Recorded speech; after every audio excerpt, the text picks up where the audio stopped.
Chers amis, bonjour. Puisse notre Seigneur Jésus-Christ vous bénisse richement. Avant toute chose, je tiens sincèrement à vous remercier pour votre temps, à vous, que vous mettez pour me suivre. Voilà, comme je vous ai toujours dit, le plus important pour moi, c'est de n'avoir ne serait-ce qu'une vue. Ne serait-ce qu'une vue. Tant qu'il y a au moins une personne qui me suit, voilà, ça me motive à refaire encore une vidéo. Voilà. Mais là, je suis agréablement surpris en voyant vos réactions. En voyant vos réactions. Il y en a beaucoup qui m'écrivent. Et il y en a qui m'encouragent, qui me disent frère, que Dieu te bénisse, il faut aller de l'avant. Voilà. Et il y en a, et surtout pour ces cas-ci, c'est vraiment un immense bonheur pour moi. Qu'est-ce que je vais dire sur mon compte Facebook? Il y a quelques années, j'avais créé une page, le message du temps de la fin. Voilà. Au départ, quand j'avais créé cette page, il n'y avait pas beaucoup de réactions. Voilà. Vous savez comment ça se passe. J'ai envoyé des invitations, voilà, à mes amis, leur disant voudriez-vous aimer ma page, le message du temps de la fin et tout ça. Parce que dans cette page-là, j'avais mis, j'ai mis les prédications de notre précieux frère William Marion Branham, le prophète de l'âge, le prophète du temps de la fin, l'ange de l'église de Laodicée. Voilà. J'ai mis, c'était un travail vraiment colossal. Parce qu'il fallait prendre l'audio et prendre une photo de frère Branham et passer l'audio. Donc essayer d'assembler et la photo et l'audio en même temps. Voilà, donc c'était un travail qui, je dirais un travail de longue haleine en fait. Et j'ai fait cette page parce que je me disais, voilà, au moins peut-être les gens pouvaient écouter les messages de leur temps, la voix de Dieu pour leur temps, voilà, et qu'ils donneraient leur cœur à Jésus-Christ. Voilà. J'avais créé cette page. Au départ, il n'y avait vraiment pas de réaction. Donc il y avait des gens par-ci par-là.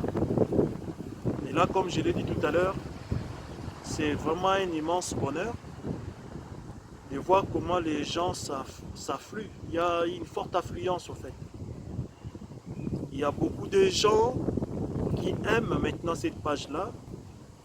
Et il y a beaucoup de gens qui écoutent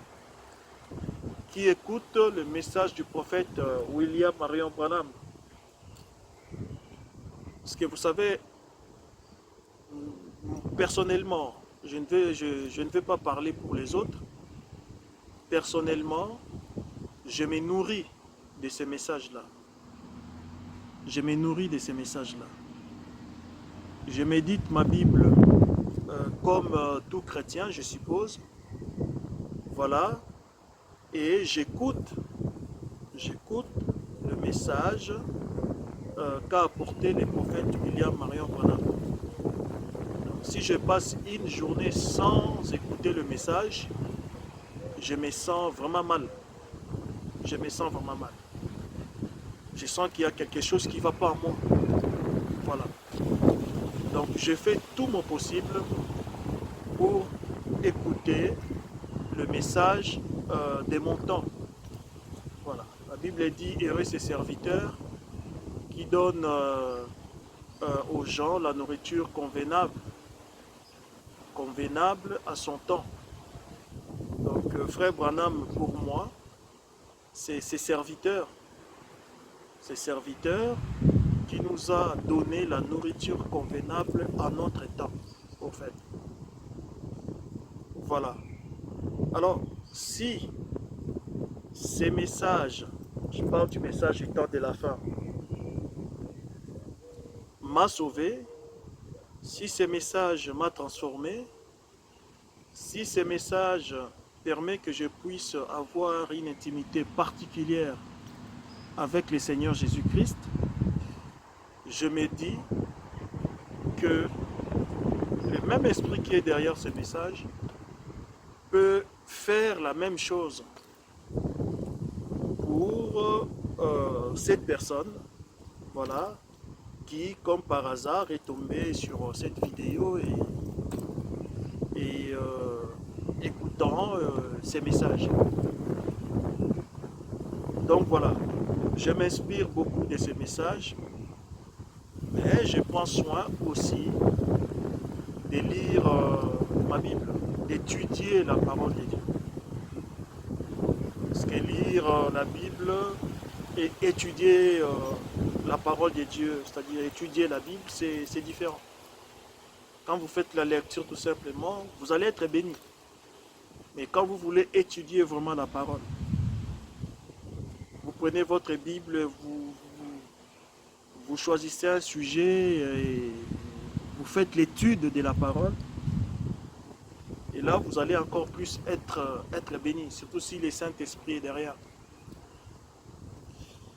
Donc voilà, et il y a tellement des réactions, il y a beaucoup de gens qui réagissent. Voilà, et je suis très content parce qu'ils ne réagissent pas par rapport à moi, ils réagissent par rapport au message du temps de la fin. Mais pour moi, j'ai quand même cette motivation-là. Parce que mes vidéos avant, c'était 5, 6, 7, 8, 10 vues. Et là, je vois, je commence à dépasser 50, arriver à 60. Voilà, pour certaines vidéos, j'arrive même à 90 vues. Alors ça me motive. Je me dis, je ne travaille pas en vain. Voilà. Et comme je vous l'ai toujours dit, ce n'est pas pour m'afficher, non. De toute façon, si c'est pour m'afficher, vous allez vous en rendre compte. Ce n'est pas pour m'afficher ou pour chercher des conflits avec les gens. Non, non, non, non. Non, ce n'est pas pour ça. C'est tout simplement que j'ai des convictions, j'ai des choses auxquelles je crois. Voilà. Et si ces choses-là m'apportent quelque chose dans ma vie, je me dis que ça pouvait aussi apporter quelque chose dans la vie de la personne qui va regarder ma vidéo. Donc que le Seigneur vous bénisse richement, richement, richement. Merci pour vos encouragements. Merci, voilà, merci encore, merci. Euh, merci à vous qui regardez mes vidéos. Donc c'est vous qui faites que je continue à mettre des vidéos sur Facebook. Donc voilà, je voudrais partager quelque chose avec vous. Euh, je voudrais parler euh, de, de la postérité, d'Abraham. Voilà, je voudrais parler de la postérité d'Abraham. C'est un sujet énorme. Il y a beaucoup de choses à dire là-dessus. Mais je sais que faire une longue vidéo, pour la personne qui regarde, c'est pas vraiment évident. Voilà, surtout que ça c'est moi, j'aime pas trop me secouer au fait. J'aime pas trop me secouer quand je parle de la parole de Dieu. J'aime être posé, être calme, parce que mon souci à moi est que les gens me comprennent mieux. Maintenant, je ne condamne pas non plus ceux qui prêchent de toutes leurs forces. Voilà, je ne condamne pas. Donc c'est une bonne chose et j'aime ça. Quand je vois une personne prêcher de toutes ses forces, quand je vois une personne bouger dans tous les sens en parlant de Jésus, ça me donne beaucoup plus envie même d'écouter cette personne. Même si je sais que le fait de bouger, le fait, c'est pas ça le Saint-Esprit, c'est pas ça l'onction, non. Voilà, l'onction c'est dans la parole de Dieu. C'est-à-dire, quand vous prononcez la parole de Dieu, et c'est l'onction qui fait que le peuple de Dieu dise Amen. Voilà, c'est-à-dire l'onction est dans la vérité. En fait. L'onction, c'est le Seigneur Jésus-Christ. Or, le Seigneur Jésus-Christ, c'est la vérité. Donc, quand vous prononcez la parole, une parole qui vient au travers du Saint-Esprit, voilà, et cette parole-là, c'est le Seigneur Jésus-Christ présenté aux gens. Cette personne, c'est cette parole-là est ointe. Voilà. Et moi, c'est mon avis, je pense que qu'on parle tranquillement ou qu'on gesticule, voilà, le plus important est que les paroles que vous apportez, que ces paroles-là, que le Saint-Esprit confirme ces paroles-là, que le Saint-Esprit prenne cette parole-là et la fasse pénétrer dans le cœur, voilà, dans le cœur de la personne qui écoute. Donc pour moi, c'est ça le plus important. Donc voilà. Donc quand une personne gesticule, bouge, prêche vraiment de toutes ses forces, j'aime bien, j'aime bien, j'aime bien. Mais moi, je ne suis pas de cette nature-là. Il m'arrive des fois de bouger dans tous les sens aussi. Voilà, il m'arrive des fois parfois de sauter aussi. Mais personnellement, j'aime parler posément. Voilà. Mon souci à moi est que je sois audible. Que je sois audible. Donc que les gens comprennent ce que je vais dire, même si ce n'est pas toujours évident. Voilà, parce que la langue française, ce n'est pas ma langue maternelle. Mais je m'efforce, je dis je dois m'efforcer pour être audible. Pour que la personne qui me suit arrive à retenir ne serait-ce qu'un brin. Parce que je crois que même un brin, un iota de la parole que je peux apporter à cette personne-là, cet iota-là peut lui apporter la vie. Voilà. Donc je veux partager, je voudrais bien partager avec vous quelque chose sur la postérité d'Abraham. Je vais lire dans les livres de Genèse, chapitre 12, à partir du verset 1 jusqu'au verset 7. Seigneur, Père bien-aimé, Papa, merci pour cette opportunité que tu m'accordes de partager ta parole avec mon frère, avec ma soeur, avec cette personne, Seigneur, qui est devant son petit écran pour me regarder, pour me suivre. Père Céleste, puisses-tu, toi qui es l'auteur de la parole, puisses-tu bénir cette parole, puisses-tu oindre cette parole, et surtout, Père, puisses-tu circoncire les cœurs, disposer les cœurs de la personne, Seigneur, qui me suit, pour que cette parole puisse être tombé, Seigneur, sur une bonne terre. Père bien-aimé, je m'abandonne personnellement à toi, Père. Je ne suis qu'un être humain. Père, ne permets pas que mes pensées puissent s'immiscer dans ta parole. Ne permets pas que je puisse communiquer aux gens mes raisonnements, que je puisse communiquer aux gens mes pensées. Oh Père, permets que je sois tout simplement un instrument par lequel, oh Seigneur, tu vas bénir mon frère, tu vas bénir ma soeur, tu vas bénir cette personne, Seigneur, qui me regarde. Bénis, Seigneur, ta parole. Seigneur, donne-nous, ô Seigneur, son interprétation, afin que nous puissions être bénis. Papa, bénis ces moments aussi que tu nous as accordés, dans le saint nom de Jésus-Christ, notre Seigneur, notre Dieu. J'ai ainsi prié. Amen. J'ai lu dans le livre de Genèse chapitre 12, à partir du verset 1, l'Éternel dit à Abraham, va-t'en de ton pays, de ta patrie et de la maison de ton père, dans le pays que je te montrerai. Je ferai de toi une grande nation, et je te bénirai, je rendrai ton nom grand, et tu seras une source de bénédiction.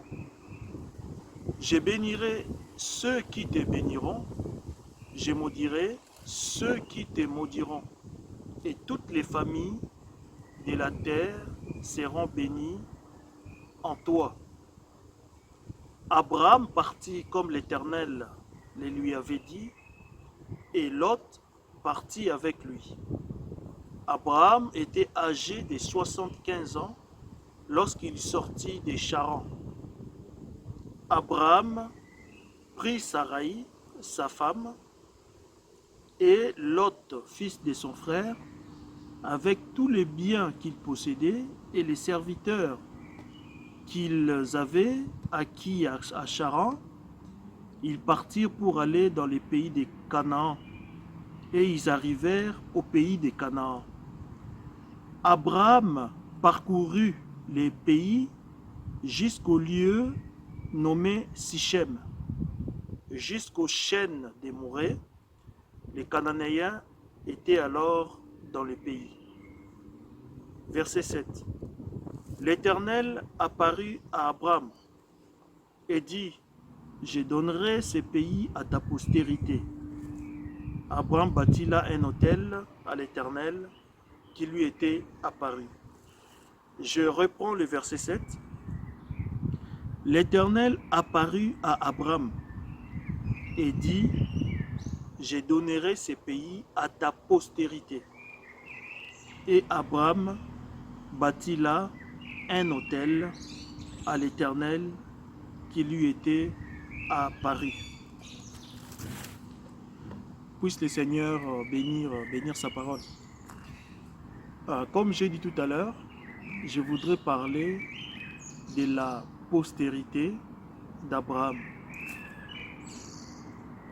Dieu a appelé Abraham. Dieu dit à Abraham, quitte ton pays, quitte ta patrie, et tu vas aller dans un endroit, dans un pays que je te montrerai. Abraham quitta son père, quitta sa mère, quittant sa famille, prit tous ses biens, prit tous ses serviteurs, et il obéit à la parole du Seigneur. Il est allé jusqu'à Canaan, le pays que le Seigneur lui a montré. Arrivé à Canaan, le Seigneur lui apparut encore. Le Seigneur lui dit, Abraham, tu vois ces pays,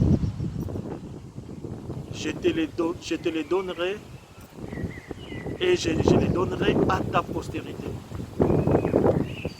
Je les donnerai à ta postérité. Nous connaissons bien l'histoire d'Abraham. Nous connaissons bien cette histoire parce que nous l'avons déjà lue Et nous en parlons chaque fois. Voilà. Et nous savons que Abraham, voilà, avait 8 enfants au total. Avait 8 enfants. Je sais que ça surprend beaucoup, mais pour ceux qui lisent bien la Bible, ils savent que avant qu'Abraham meure, c'est dans le verset, dans le chapitre 25, avant la mort d'Abraham, Abraham avait pris encore une autre femme avec laquelle il avait fait 6 enfants. Mais la Bible s'apaisantit plus. La Bible parle plus d'Ismaël et d'Isaac. D'Ismaël et d'Isaac. Donc je peux comprendre que beaucoup, dans la tête de beaucoup, Abraham n'avait que 2 enfants, Ismaël et Isaac. Or la Bible parle souvent en langage symbolique. Donc je vais dire que Ismaël et Isaac sont des représentations. C'est-à-dire, le Seigneur veut nous enseigner quelque chose. Il veut nous enseigner quelque chose. C'est la raison pour laquelle il prend tout simplement Ismaël et Isaac. Mais ça ne veut pas dire que les enfants, tous les enfants d'Abraham, c'était uniquement Ismaël et Isaac. Non. C'est un peu comme Adam et Ève. Pour Adam et Ève, la Bible nous dit qu'ils avaient 2 enfants, Caïn et Abel.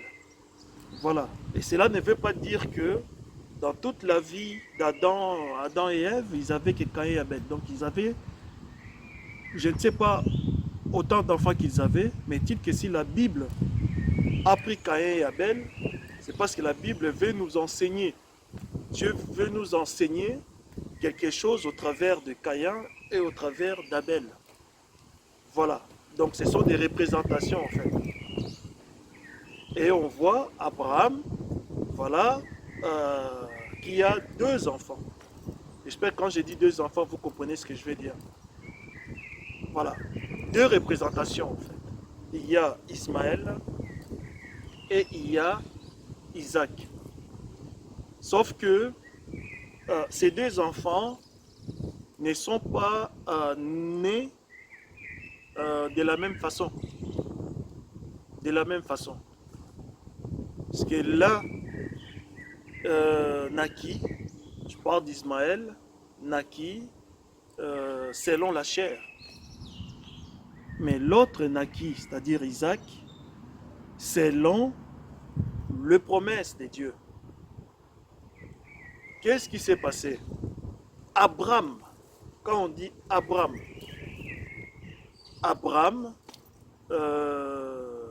ça veut tout simplement dire infertilité. Infertilité. Manque de fécondité. Manque de fécondité. Abraham ne pouvait pas avoir des enfants. Ne pouvait pas avoir des enfants. Il était déjà vieux. Il était vieux, mais il n'avait pas d'enfants. Et sa femme, Saraï, pas encore Sarah, Saraï, était aussi vieille. Elle ne pouvait pas avoir des enfants. Alors qu'est-ce qui s'est passé? Saraï a apporté une pensée humaine. Une pensée humaine. Quelque chose qui n'avait pas, qui n'était pas vraiment la pensée de Dieu. Qui n'était pas la pensée de Dieu. Saraï a dit à Abraham, regarde, Dieu t'a appelé, Dieu t'a promis, Dieu t'a béni et il t'a promis qu'il va te donner un enfant. Il va te donner un enfant. Mais moi, Saraï, ta femme, je suis déjà vieille. Je n'ai plus de désir. Je ne pourrai plus porter l'enfant dans mon ventre. Ça y est, c'est fini. Alors pour que la promesse de Dieu se réalise dans ta vie, ben, je vais mettre en ton sein euh, ma servante. Ma servante. Et c'est comme ça que Sarai a pris sa servante Agar pour la mettre sous les seins d'Abraham. Donc je vais dire, elle a donné sa servante à Abraham pour qu'Abraham fasse un enfant avec elle, afin que s'accomplisse la promesse de Dieu. L'intelligence humaine, la pensée humaine, les raisonnements humains. Et c'est comme ça qu'Abraham eut Ismaël. Abraham est allé avec Agar et il y eut Ismaël. Il eut Ismaël. Ismaël naquit quand Abraham, son nom était Abraham. Son nom était Abraham. C'est-à-dire l'infertilité, quelqu'un qui ne pouvait pas avoir d'enfant. Une personne qui était déjà vieille. On pouvait dire c'est fini. Il ne pouvait plus avoir d'enfant. Et il s'appelait Abraham. À ce moment-là, il ne s'appelait pas encore Abraham, mais il s'appelait Abraham. Voilà. Alors, Dieu était obligé de revoir Abraham. Il a dit à Abraham, il dit, je vais commencer par changer ton nom. Commencez par changer ton nom. Parce que le nom d'Abraham, avec le nom d'Abraham, tu ne peux pas. Ma promesse ne peut pas se réaliser. Ma promesse ne peut pas s'accomplir avec toi. Tu n'auras pas de postérité avec ce nom d'Abraham. Dieu a commencé par changer son nom.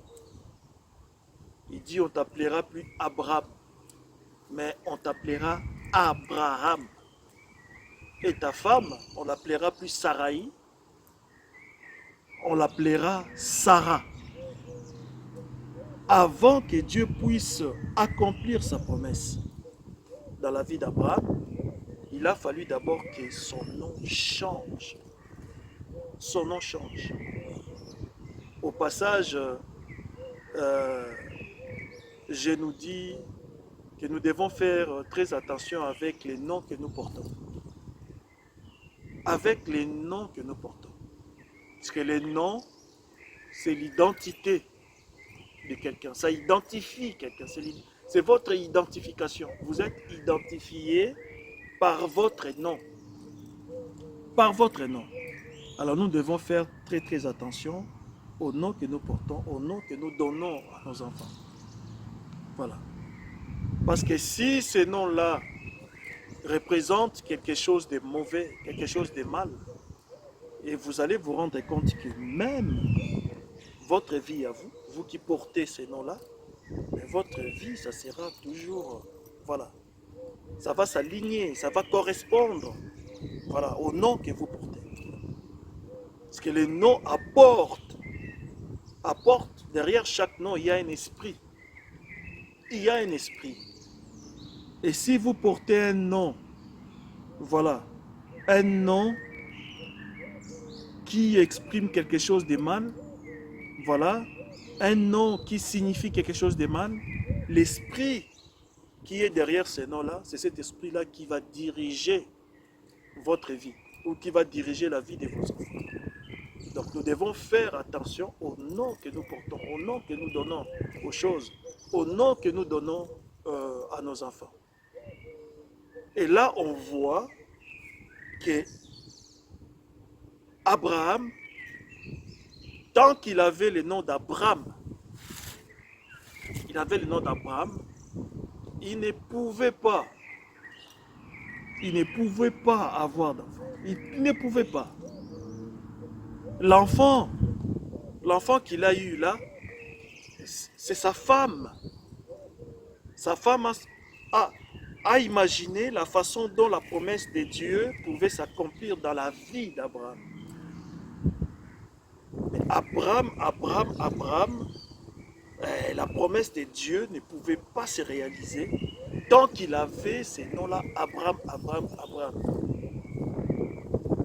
Et là, Dieu, étant donné qu'il tient à sa parole, étant donné que sa parole est infaillible, quand il promet, il réalise.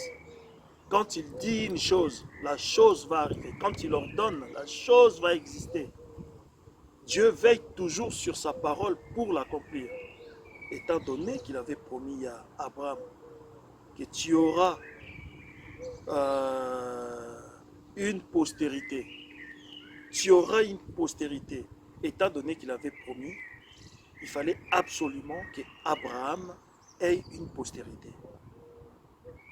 Et c'est ainsi que Dieu changea le nom d'Abraham.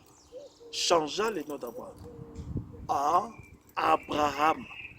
Abraham, ça veut dire la fécondité, la fertilité, père des multitudes. Père des multitudes. Et quand il a changé son nom,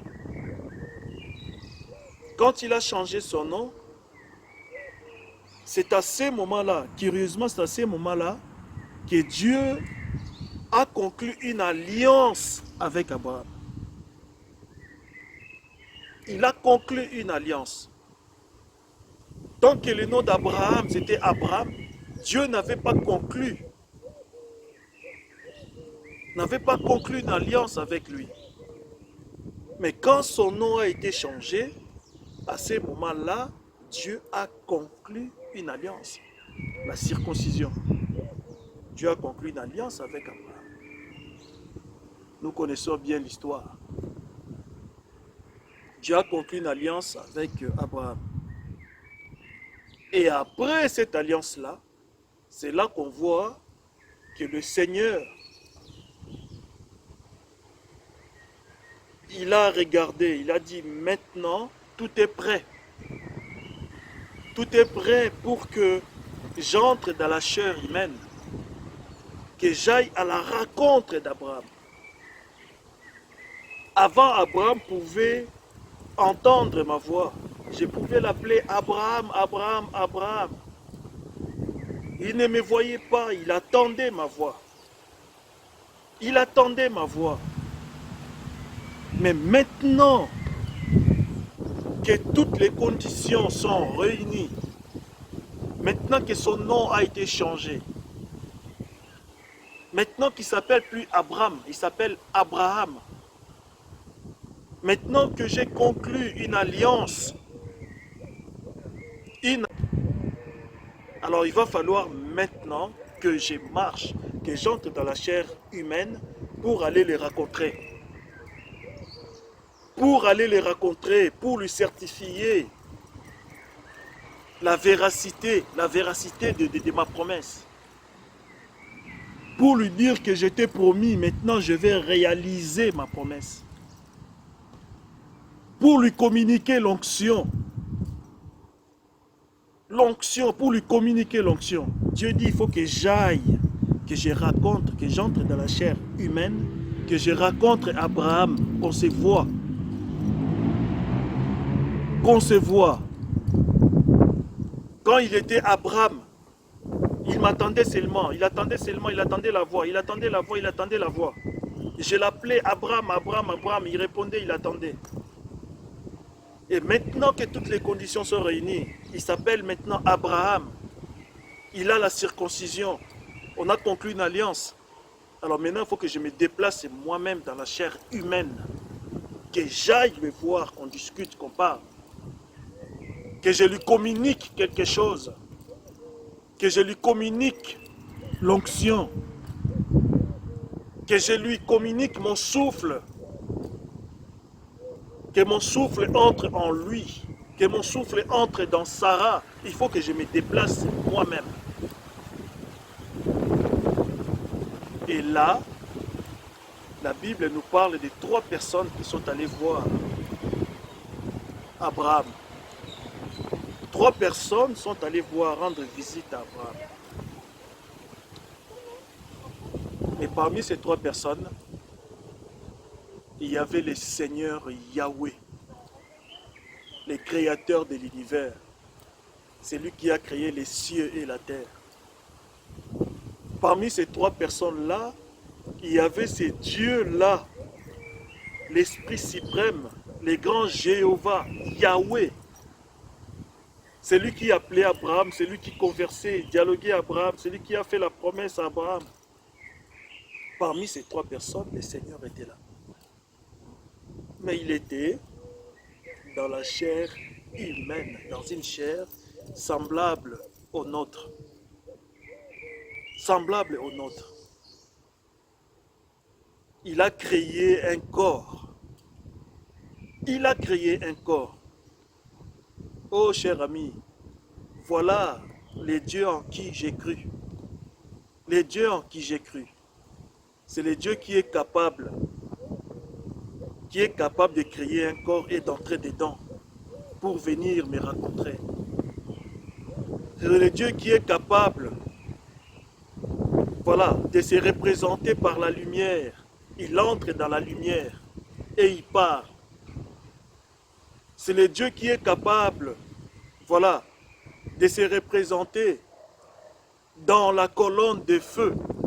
Vous voyez la colonne de feu, mais il entre dedans. C'est le Dieu qui est capable de se représenter dans la buisson ardente. Il y a un arbre autour duquel il y a le feu, un arbre qui est dans le feu. Et de cet arbre, de cette représentation-là, sa voix sort. Sa voix sort. Or, nous savons que la voix, c'est la parole. Et nous savons que la parole, c'est la pensée exprimée. C'est ces dieux-là, c'est les dieux-là en qui j'ai cru. Et voilà, ces dieux, il vient voir Abraham. Il vient voir Abraham. Il se présente à Abraham. Il n'a pas appelé Abraham, non. La dispensation d'Abraham, la dispensation de l'infertilité, la dispensation de l'esclavagisme, la dispensation de la pensée humaine, c'était déjà mis de côté. Mis de côté. Il vient, il appelle Abraham. Abraham. Abraham. Quand Abraham a entendu une personne dans la chair humaine, une personne qu'il pouvait voir, une personne qui était comme lui, l'appeler Abraham, alors là, il a tout de suite compris que c'était le Dieu Tout-Puissant. Il a tout de suite compris que c'était le Seigneur. Il est allé, il s'est agenouillé. Il s'est agenouillé. Il a compris tout de suite. Il dit, mais non, ce nom-là, Abraham, c'est un secret entre moi et lui. C'est lui qui a changé mon nom. Il m'a dit que tu t'appelleras plus Abraham, mais tu t'appelleras Abraham. C'est lui qui a conclu avec moi une alliance. Une alliance. Il a conclu avec moi une alliance. Et c'est lui-là qui est en face de moi. C'est lui-là qui m'appelle Abraham. Cette personne-là qui m'appelle Abraham, ça ne peut être que lui. Ça ne peut être que l'Éternel. Ça ne peut être que Yahweh. Et là, Abraham a reçu. Dieu a reçu. Je parle de la réception, c'est-à-dire exercer l'hospitalité, recevoir quelqu'un chez toi. Il a reçu Dieu dans la chair humaine. Abraham dit à sa femme, vas-y vite, prépare du lait, tue un veau, voilà, fais à manger vite, vite, vite, vite, vite. Sarah a prêté de la nourriture là, ils ont mangé. Le Dieu qui a créé les cieux et la terre a mangé, a bu du lait, a mangé du pain, a mangé de la viande dans la maison d'Abraham. Dans la maison d'Abraham. Et là, il a dit à Abraham, regarde, je suis venu. Je suis venu parce que l'heure, les jours J approchent. Les jours J approchent. Tu auras un enfant. Là, ça n'était fini avec Ismaël. Ça n'était fini avec Abraham. Ça n'était fini avec cette dispensation-là de la pensée humaine, du raisonnement humain. Là, le Saint-Esprit lui-même dans la chair humaine, il vient souffler à Abraham. Il vient transmettre quelque chose à Abraham. Chaque fois qu'il parlait à Abraham, il y a son souffle qui entrait dans Abraham, son souffle qui revigorait Abraham, son souffle qui donnait encore de la vigueur, qui donnait encore de la jeunesse, son souffle qui entrait dans Sarah. Parce que quand Dieu est là, toute cette atmosphère, tout l'environnement est rempli de sa présence, est rempli de son onction, est rempli de son onction, est rempli tout cet environnement-là. Là où il y a Dieu, là où il y a la présence de Dieu, il y a un vent de l'esprit qui souffle. Il y a un vent de l'esprit qui souffle. Parce que le Seigneur dégage quelque chose. Dégage la vie. Dégage la puissance. Dégage l'onction. Nous connaissons bien l'histoire de ces fous qui tabassaient tout le monde dans la Bible. Un fou qui tabassait tout le monde. Quand le Seigneur Jésus-Christ est venu, il a vite couru. Mais rien que devant la présence du Seigneur, il s'est retrouvé au sol. Il s'est retrouvé au sol. Avant même que le Seigneur lui parle, il s'est retrouvé au sol.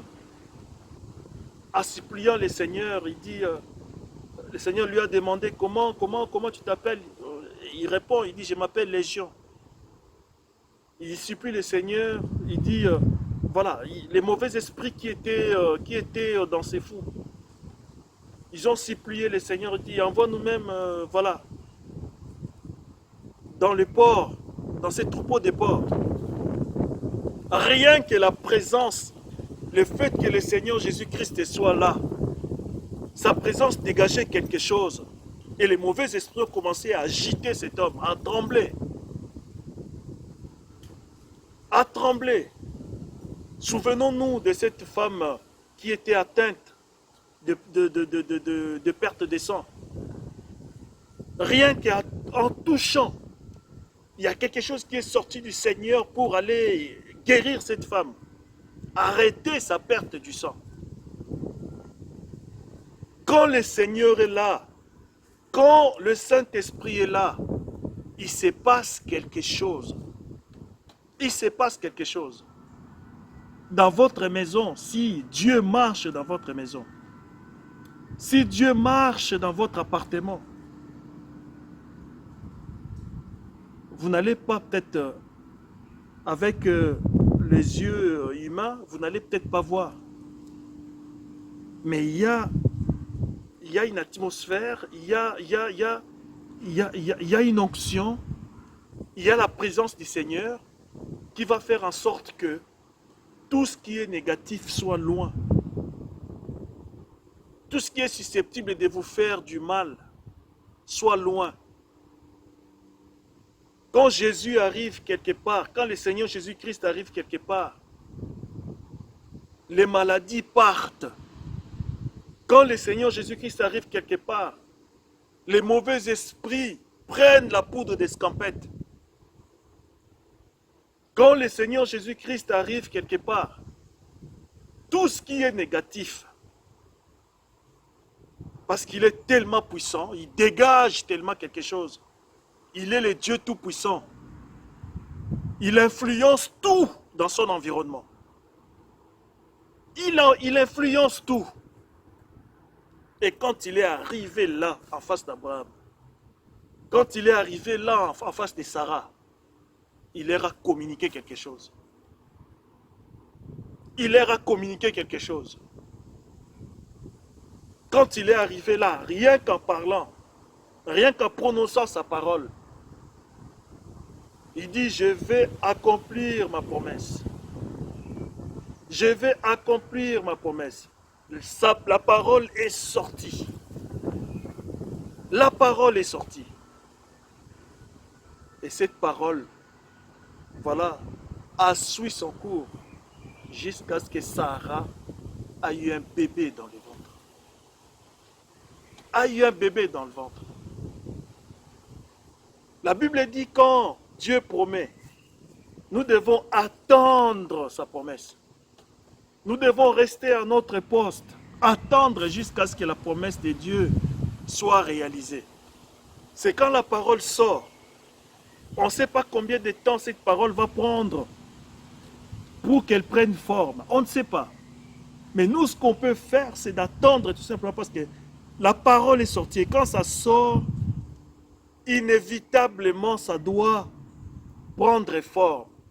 Car il dit que ma parole ne revient pas à moi sans avoir accompli ma volonté. Si Dieu a dit quelque chose pour votre vie et que vous en êtes certain, vous en êtes certain. Si Dieu a dit quelque chose pour votre vie,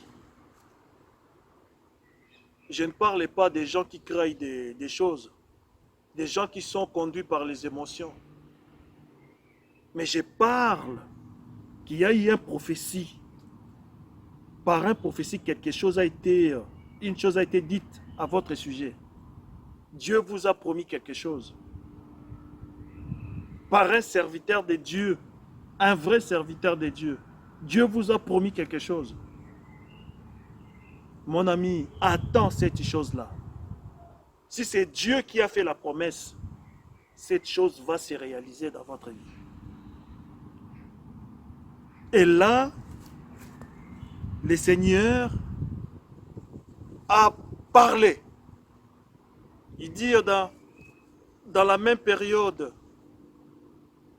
dans tel mois, l'année prochaine, dans la même période, je reviendrai.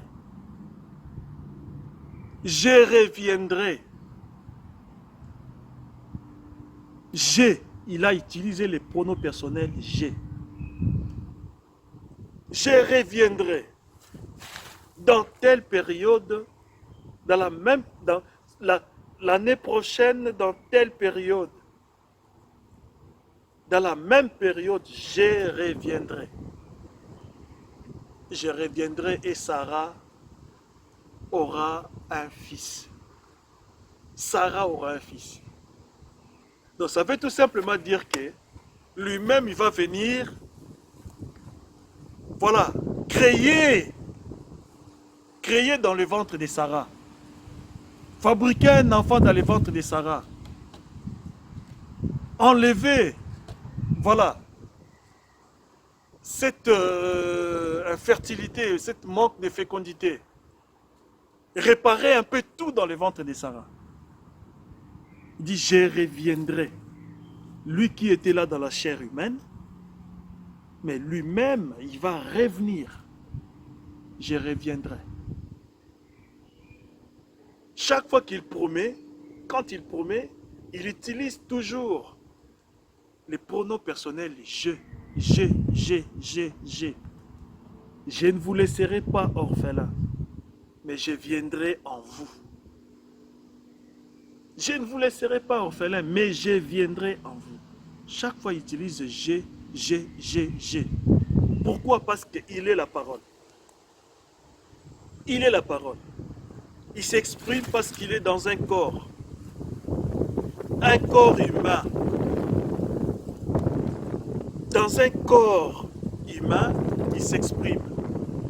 Mais quand il va revenir, il revient en tant qu'esprit. Il revient en tant qu'esprit pour créer dans votre ventre, pour réaliser, accomplir la parole, pour confirmer la parole. pour confirmer la parole. C'est comme ça qu'il a parlé par les prophètes, que la Vierge sera enceinte et enfantera un fils, on l'appellera Emmanuel. Il a parlé par les prophètes.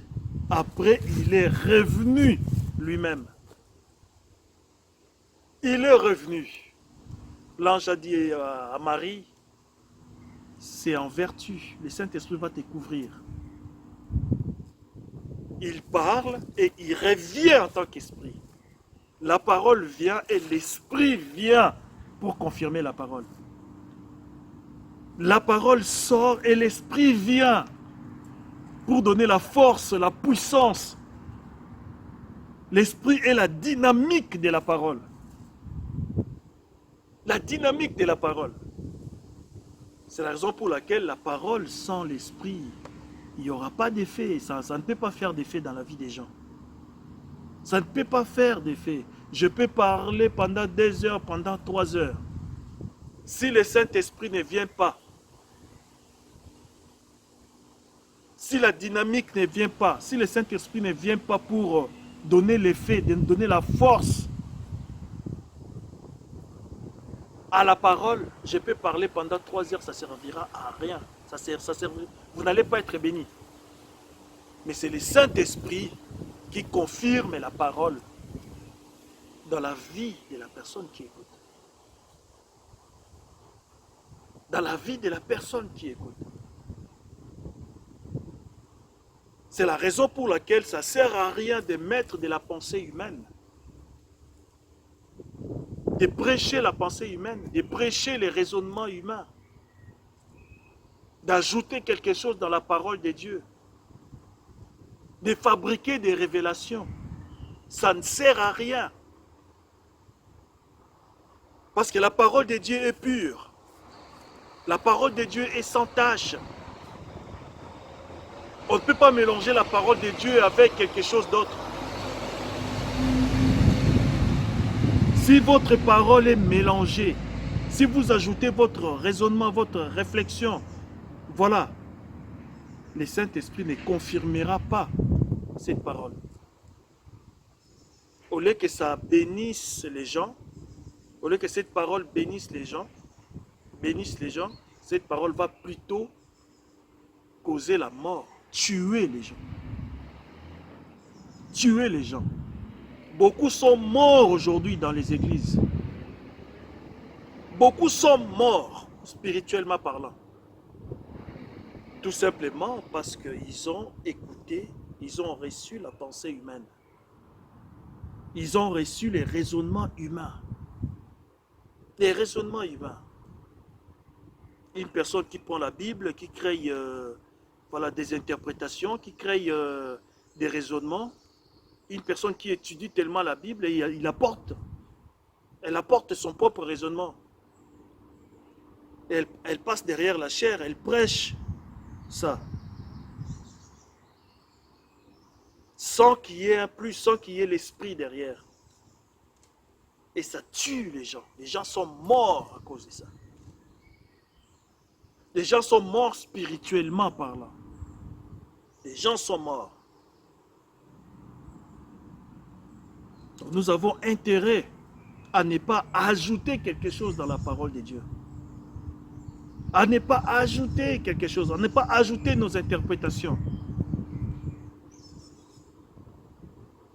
À ne pas ajouter nos interprétations. Nous prenons notre Bible tout simplement et nous demandons au Saint-Esprit, Seigneur, je lis ceci, je lis cela, mais je ne comprends pas. Aide-moi, cher Saint-Esprit, je veux comprendre. Qu'est-ce que tu caches derrière? Qu'est-ce que ces paroles veulent dire? Quand le Saint-Esprit vous interprète les écrits là en noir et blanc, ça produit la vie chez les gens. Mais quand c'est votre propre raisonnement, quand c'est votre propre étude, quand c'est vos propres pensées, vous allez créer des révélations, vous allez créer des mystères qui ne vont pas aider les gens. Qui ne vont pas aider les gens. Qui vont tuer les gens. les gens vont exulter, les gens vont crier, les gens vont danser. Les gens seront contents. Ah, notre pasteur aujourd'hui, en tout cas, ah, les gens vont sauter et tout. Mais ça ne produira pas la vie en eux. Ça ne produira pas la vie. Ça va leur communiquer tout simplement la mort. La mort, leur vie ne seront pas changées. Au contraire, ils vont encore s'enfoncer dans le péché. Ils n'auront pas la force pour résister au péché. Ils vont vivre, voilà. Ils vont tomber facilement dans les péchés. Ils vont mener une vie sale. Ils vont vivre dans la souillure. Et c'est ce qu'on voit aujourd'hui. Les gens sautent dans les églises, les gens crient. Les gens dansent. Les gens s'abandonnent à toute forme d'émotion.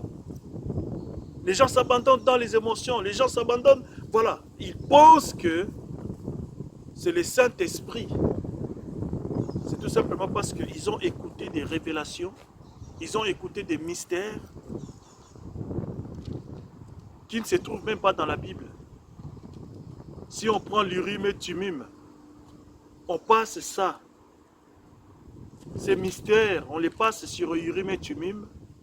On se rend compte que même dans la Bible, on ne les trouve pas. Ça ne passe pas.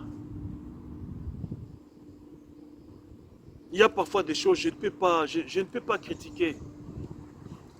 Il y a parfois des choses, on vous dit le troisième Adam, on vous dit le troisième fils d'Abraham, on vous dit, vous prenez votre Bible, vous essayez d'étudier, vous essayez de comprendre, mais vous ne comprenez toujours pas. Des choses qui n'ont aucune référence. Aucune référence. Mais on se garde, on se dit, bon, la Bible dit, examinez toutes choses, retenez ce qui est bon. Je ne peux pas condamner, je ne condamne pas là les gens qui sortent ces genres de révélations.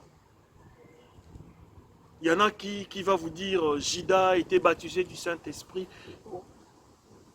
Voilà, ça vous prend la tête, vous ne comprenez pas. Vous dites, mais attends, Judas est un démon baptisé du Saint-Esprit. Ou ce n'est pas de Saint-Esprit là, c'est l'esprit, c'est l'esprit des pentecôtistes. Vous êtes complètement perdu dans la tête. Là, je ne suis pas en train de critiquer ou bien de condamner ces frères. Parce que ce sont des bons frères. Ceux qui ont parlé du troisième Adam, ceux qui ont parlé du troisième fils d'Abraham. Alors qu'on vient de voir même, Abraham avait pratiquement 8 enfants. Si on voit les choses selon la chair, 8.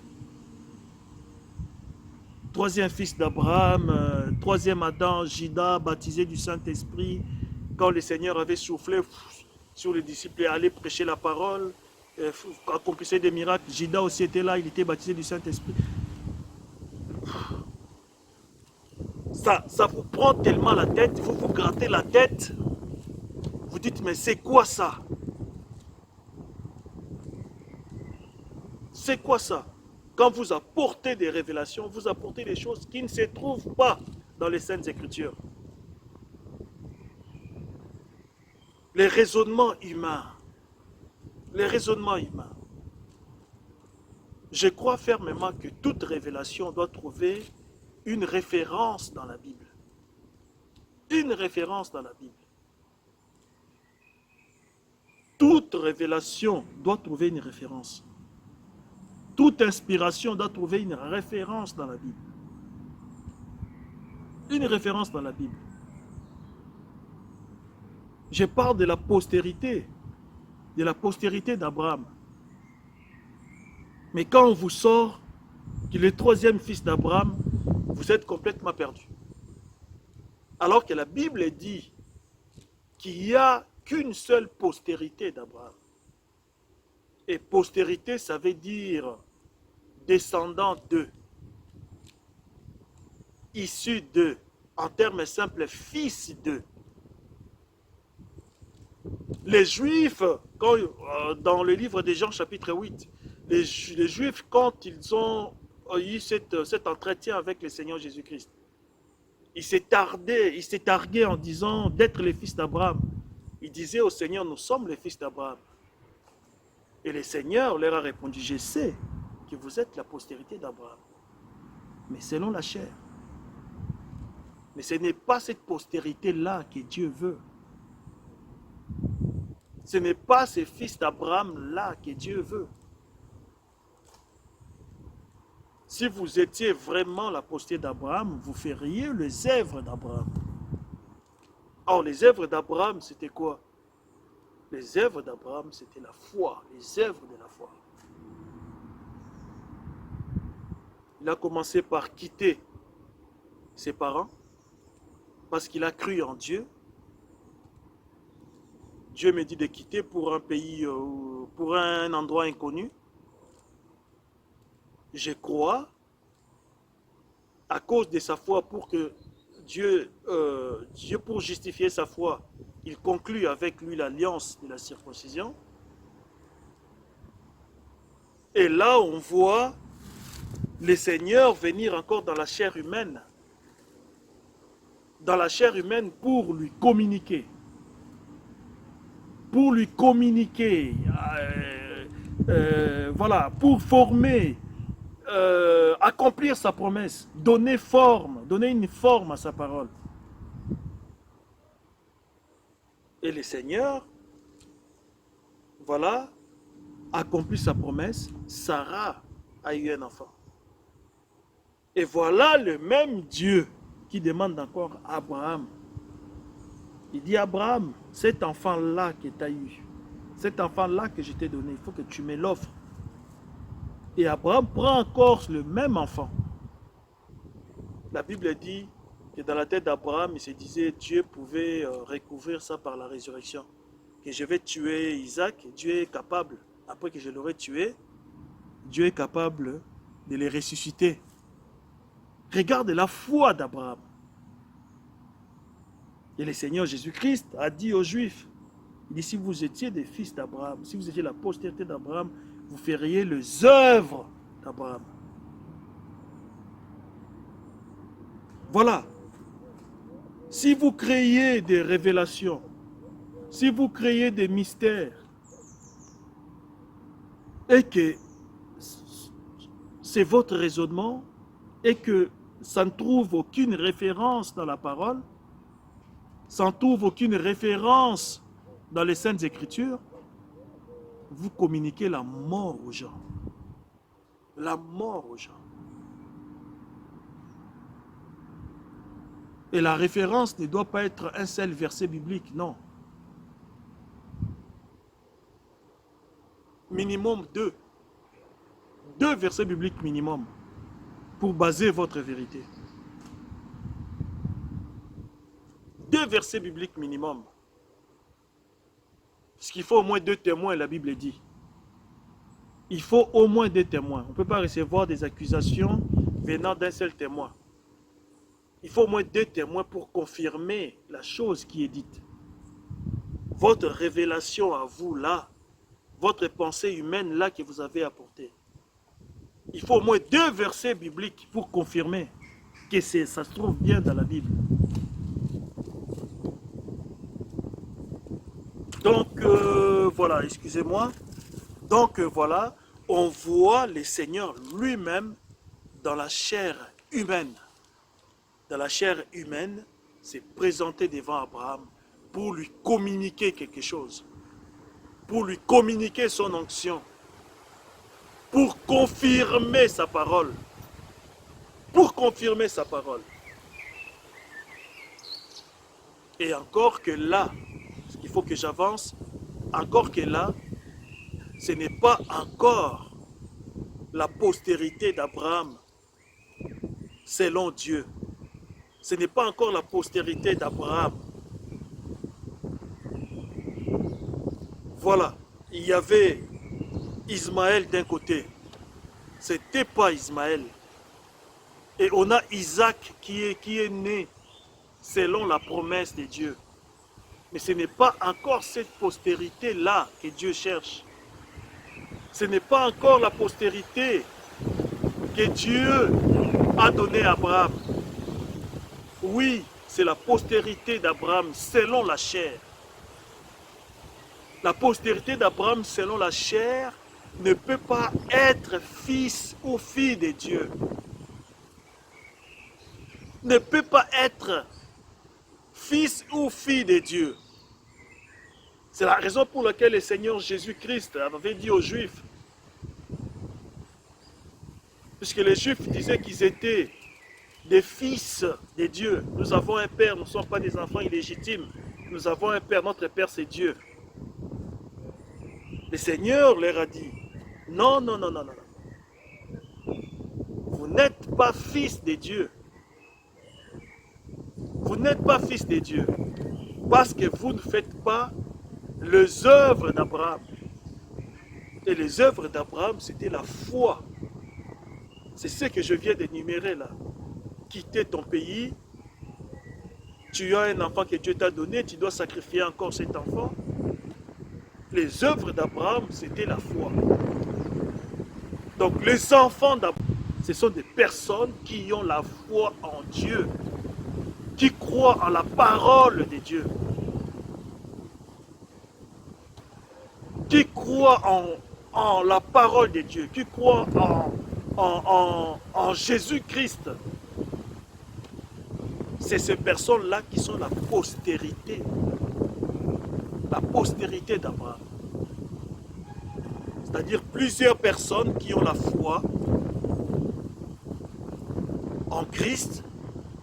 Et ces personnes qui ont la foi en Christ, ces personnes-là qui sont des vrais descendants d'Abraham. Parce qu'Abraham avait la foi en Dieu. Et Christ, c'est le Dieu fait chair. Des personnes qui croient en Jésus. Des personnes qui croient en Christ. Ce sont des personnes qui sont des vrais fils d'Abraham, qui sont la postérité d'Abraham. Il n'y a pas plusieurs postérités d'Abraham, non. Mais ces personnes qui ont la foi en Christ, c'est eux qui constituent la postérité d'Abraham. La postérité d'Abraham. Nous qui avons la foi en Christ, nous qui avons reçu la parole,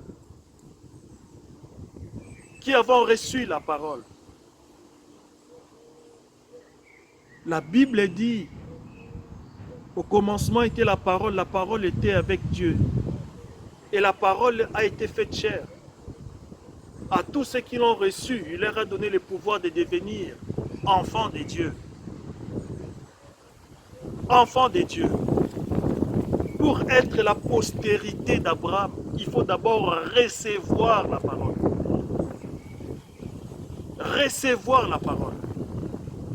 Pour être la postérité d'Abraham, d'abord il faut recevoir la parole. Quand vous recevez la parole de Dieu, c'est à ce moment-là que vous êtes la postérité d'Abraham. Et ce n'est pas la parole seulement. Mais il faut que l'Esprit vienne. Il faut que l'Esprit vienne. Et que l'Esprit confirme cette parole en vous. Que l'Esprit confirme cette parole. Qu'il soit prouvé que vous avez vraiment reçu la parole. Qu'il soit prouvé que vous avez vraiment reçu la parole. Pour Abraham, il y avait la circoncision. La circoncision était la preuve de la foi d'Abraham. La preuve de la foi d'Abraham.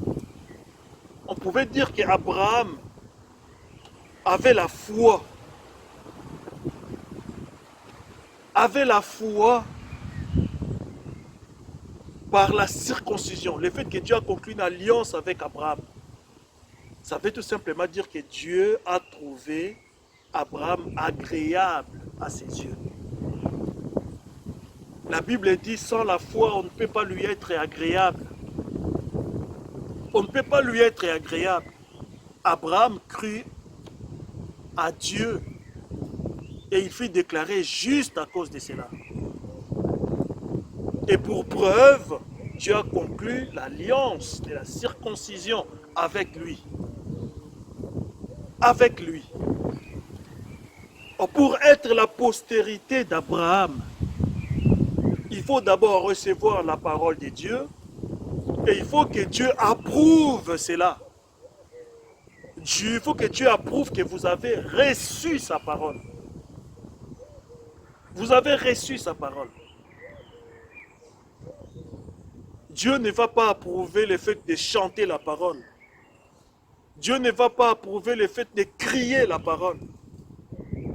Dieu ne va pas approuver le fait de, voilà, prononcer chaque fois la parole.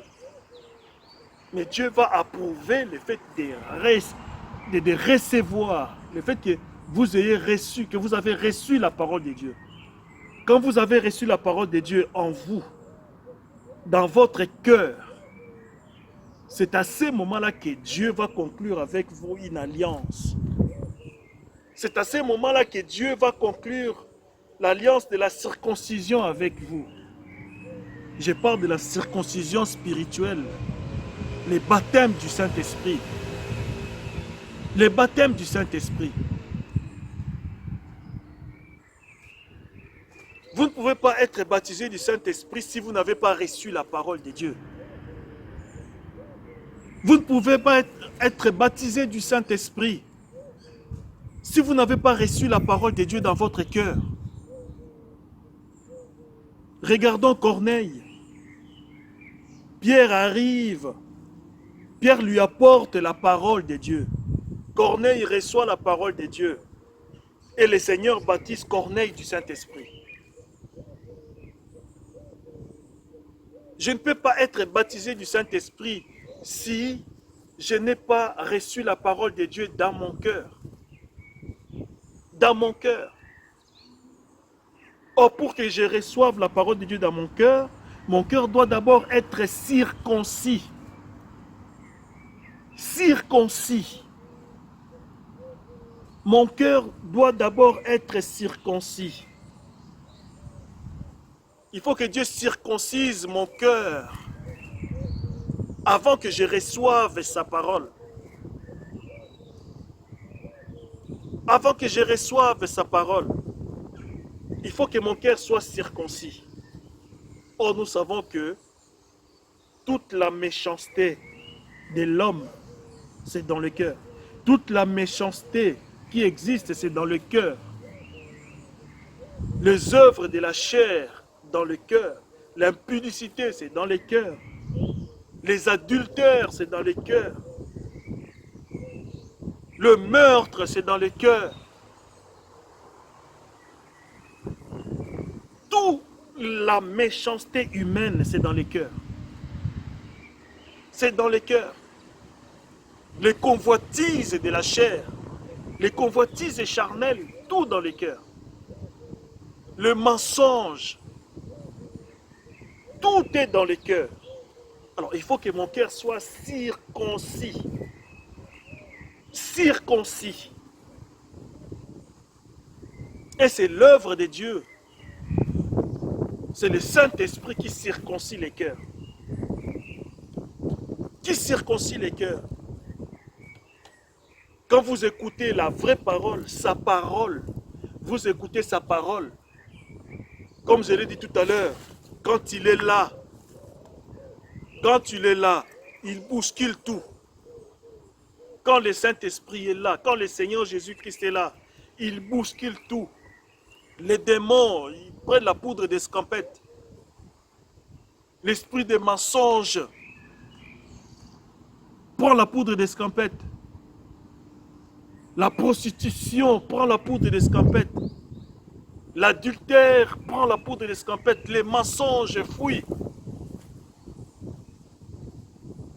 Quand la vraie parole de Dieu est là et que le Saint-Esprit est là, il n'y a rien qui peut résister.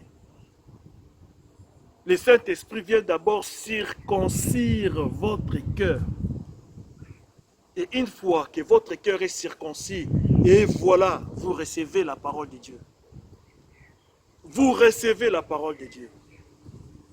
Une fois que votre cœur est circoncis, vous recevez la parole de Dieu. Le Saint-Esprit vient. L'évangile, c'est la raison pour laquelle l'évangile doit être prêché par le Saint-Esprit. L'évangile doit être la puissance de Dieu pour le salut de quiconque croit. Pour le salut de quiconque qui croit. Il faut que l'évangile soit la démonstration de la puissance. L'apôtre Paul dit, l'évangile que j'ai prêché, ce n'était pas en parole seulement. Je n'avais pas utilisé mon intelligence. Je n'avais pas utilisé mon intellect. Mais c'était la démonstration de l'esprit et de puissance. On n'a pas besoin de blablabla, on n'a pas besoin du bruit. On n'a pas besoin de tout un tas de mystères, tout un tas de révélations, tout un tas de ceci. Tout un tas de ceci, des connaissances, des choses, voilà. Que même un petit peuple, il ne peut même pas comprendre. Mais l'évangile doit être prêché par la démonstration de l'esprit et des puissances. Et quand l'évangile est prêché par la démonstration de l'esprit et des puissances, qu'est-ce qui se passe? Le Saint-Esprit vient circoncire les cœurs. Il vient circoncire les cœurs. Une personne qui est prostituée va se mettre à pleurer d'un seul coup. Elle va pleurer, Seigneur, aie pitié de moi. Seigneur, aie pitié de moi. J'ai honte de moi, Seigneur. Pourquoi je suis comme ça? Pourquoi j'ai fait ceci? Pourquoi j'ai fait cela? La circoncision du cœur. Les voleurs, voilà, va dire, mais Seigneur, pourquoi je vole? J'ai honte de moi. J'ai honte de moi. Pourquoi je vole? Pourquoi j'ai fait ceci? Pourquoi j'ai fait cela? Les voleurs vont pleurer dans son âme. La circoncision du cœur. L'esprit, le Saint-Esprit vient circoncire le cœur. Regarde ces voleurs à la croix. Le Seigneur Jésus-Christ, bien qu'il était sur la croix, mais il y a quelque chose qui est sorti de lui pour aller circoncire le cœur de ces voleurs qui étaient à sa droite à la croix. À sa droite à la croix. Pour circoncire son cœur.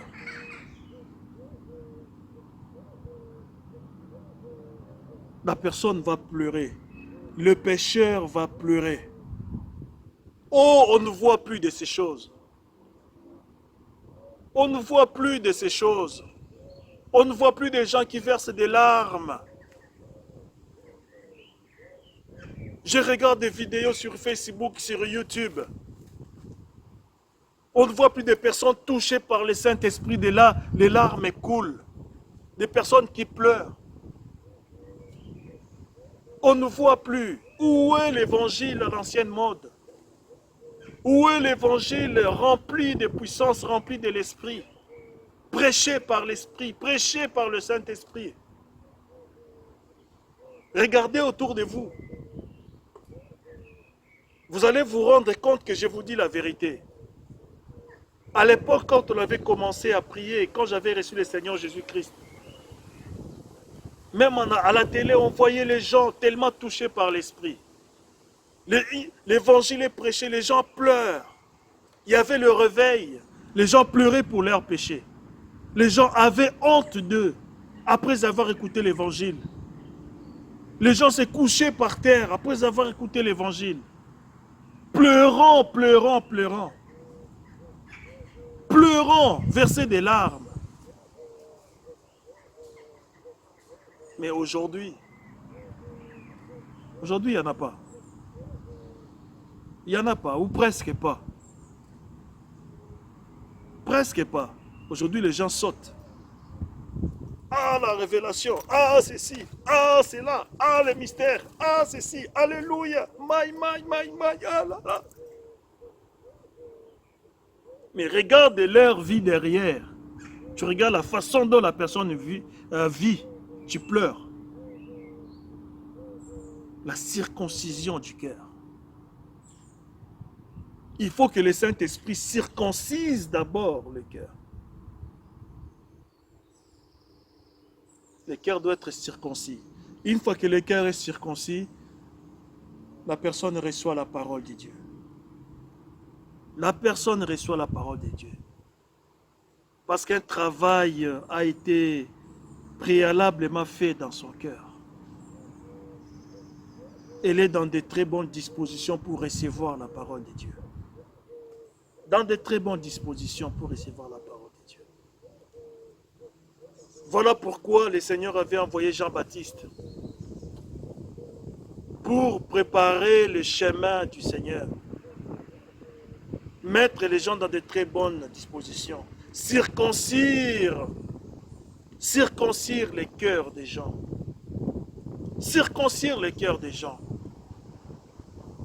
Je dis bien, c'est quelque chose qu'on ne peut pas fabriquer. C'est l'œuvre du Saint-Esprit. C'est l'œuvre du Saint-Esprit. Alors, si c'est tellement rare de voir les gens pleurer, des gens porter des sacs, je ne suis pas en train de dire qu'on doit porter des sacs, non, non, mais vous comprenez ce que je vais dire. C'est-à-dire, c'est taper la poitrine et dire, ah non, non, Seigneur, je ne sais pas pourquoi j'ai fait ça, je ne sais pas pourquoi. Sincèrement, les gens pleuraient. Ça veut tout simplement dire qu'il n'y a pas vraiment beaucoup de serviteurs qui sont conduits par le Saint-Esprit. On a une foule de docteurs, on a une foule des évangélistes, une foule de pasteurs, une foule de docteurs. Mais les serviteurs vraiment que Dieu a envoyés, des vrais pasteurs, des vrais docteurs, des vrais apôtres, des vrais évangélistes, des vrais prophètes, il n'y en a pas beaucoup. Il n'y en a pas beaucoup. C'est difficile même de les trouver.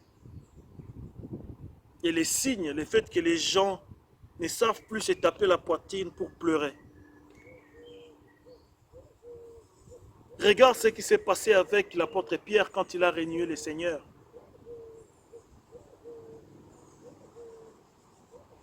Le Saint-Esprit est sorti, alors que le Seigneur était flagellé, hein, on les tapait, on les ridiculisait. Mais il s'est regardé, il a regardé l'apôtre Pierre. À ce moment-là, il n'était pas encore l'apôtre. Il a regardé Pierre. En regardant Pierre, il lui a transmis quelque chose. Ce n'était pas un simple regard, non. Quelque chose est allé circoncire le cœur de Pierre. Pierre est allé vite. Trouver un endroit caché. Comment ça, Seigneur, pardonne-moi. Tu as pardonné à nos pères. Nos pères ont péché contre toi, mais tu ne les as pas détruits. Pardonne-moi.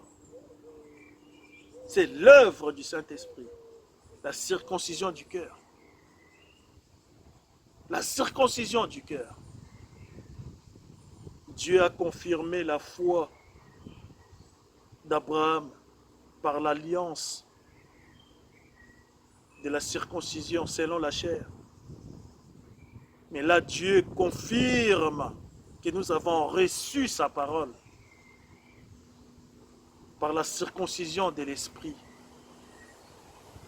le détachement du monde, l'abandon des œuvres de la chair, l'abandon des convoitises charnelles. Dieu confirme cette circoncision. Vous pleurez en vous-même, vous vous repentez, une repentance sincère. Vous vous repentez, vous vous tapez la poitrine. Comme ces gens qui sont venus voir Pierre et Jacques. Frères, après qu'ils ont écouté la prédication de Pierre, frères, qu'est-ce que nous allons faire? Et l'apôtre Pierre leur a dit, repentez-vous et soyez baptisés au nom du Seigneur Jésus-Christ, afin que vous receviez le Saint-Esprit. Voilà. Oh homme frère, qu'est-ce que nous allons faire? Qu'est-ce que nous allons faire? Qu'est-ce que nous allons faire? Répentez-vous. Une repentance sincère. Une repentance sincère. Et c'est le Saint-Esprit qui produit la repentance. On ne fabrique rien. C'est l'œuvre de l'Éternel, c'est l'œuvre du Seigneur. Le Seigneur Jésus-Christ a dit, c'est le Saint-Esprit qui convaincra le monde en ce qui concerne le péché. Le Seigneur Jésus-Christ, le Saint-Esprit, c'est lui qui convaincra le monde. C'est l'œuvre du Saint-Esprit. C'est lui qui produit la repentance. Quand l'évangile est prêché par le Saint-Esprit, quand l'évangile est bel et bien la démonstration de l'Esprit et des puissances, c'est le Saint-Esprit qui va toucher les cœurs des gens. Qui va toucher les cœurs des gens. Qui va circoncire les cœurs. La repentance sincère. Sincère. Vous allez voir un vieux papa comme ça, mais il verse des larmes. Un homme dur qui ne pleure même pas devant, il n'a jamais pleuré. Il n'a jamais pleuré, même dans un deuil. Jamais. Mais quand le Saint-Esprit les bouscule, l'homme pleure. L'homme pleure. Il se répand. Une repentance sincère. Une repentance sincère.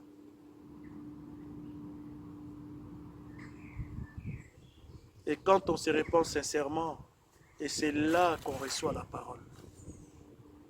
Qu'on reçoit la parole. Qu'on reçoit Christ. À tous ceux qui l'ont reçu, il leur a donné le pouvoir de devenir enfants de Dieu. À tous ceux qui l'ont reçu. Tous ceux qui se sont repentis réellement, sincèrement. Ils ont pris la décision d'en finir avec les péchés, d'en finir avec la prostitution, d'en finir avec les mensonges, d'en finir avec le vol, d'en finir avec la malhonnêteté, d'en finir avec toutes les choses semblables, d'en finir avec les péchés. Il dit, je suis coureur de jupons, là c'est fini. Tous ceux qui ont pris cette décision-là d'en finir. Et voilà, ces personnes-là reçoivent le Seigneur Jésus. Parce que le Seigneur Jésus-Christ, c'est la parole. Ils reçoivent la parole dans leur vie. Reçoivent la parole dans leur vie. Et une fois que vous avez reçu la parole de Dieu dans votre vie, que vous vous êtes repenti, votre cœur est circoncis. Vous avez reçu une fois que vous avez reçu la parole de Dieu dans votre vie, qu'est-ce qui va se passer à ce moment-là? Le Saint-Esprit vient. Le Seigneur vous baptise de son esprit. Vous baptise. Le Dieu vient, il vous scelle. Vous êtes scellés du Saint-Esprit. Vous êtes scellés du Saint-Esprit. Pour recevoir le Saint-Esprit, ce n'est pas compliqué. Ce n'est pas compliqué. Ça devient compliqué parce que nous interprétons la chose à notre manière. Nous interprétons la chose à notre manière. Mais pour recevoir le Saint-Esprit, c'est la repentance. Vous vous repentez. Vous vous repentez. Vous décidez d'abandonner la vie de péché. Vous décidez d'abandonner toutes ces mauvaises choses. Et vous demeurez dans la parole de Dieu. En demeurant dans la parole de Dieu, en abandonnant toutes ces mauvaises choses, le Seigneur vous remplit de son esprit. Vous remplit de son esprit. Aujourd'hui, ça devient compliqué parce que déjà, je vais finir là, déjà il faut trouver la vraie parole. Il faut déjà trouver la parole de son temps, Les gens ne veulent plus de la parole de leur temps. De la parole de leur temps. Les messages de l'heure, les gens n'en veulent plus. N'en veulent plus. Les gens n'en veulent plus. Les messages de votre temps. La parole de Dieu pour votre temps. La parole de Dieu pour cet âge-ci.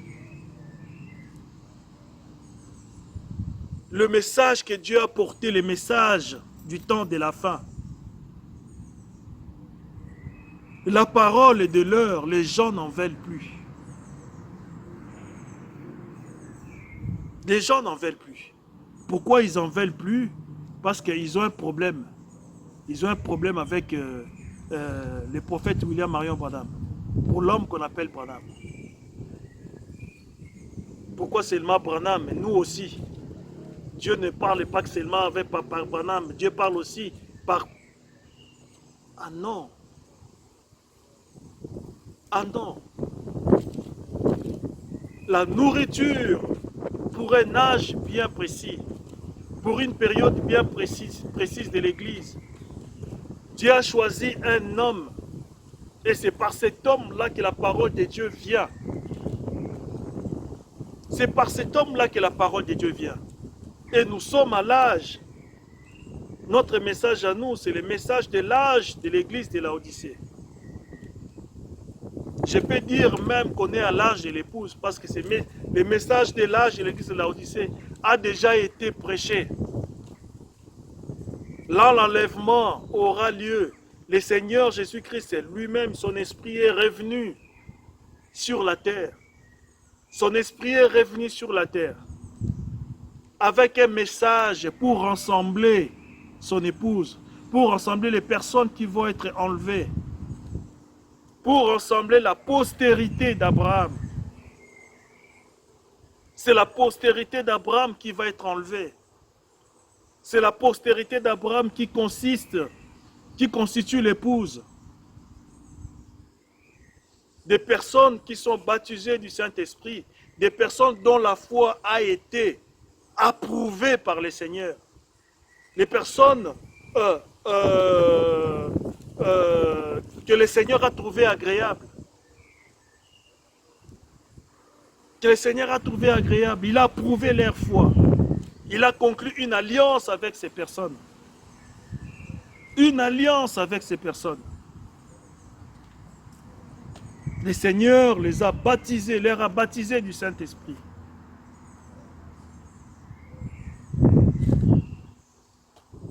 C'est ça les problèmes de l'Église en général aujourd'hui.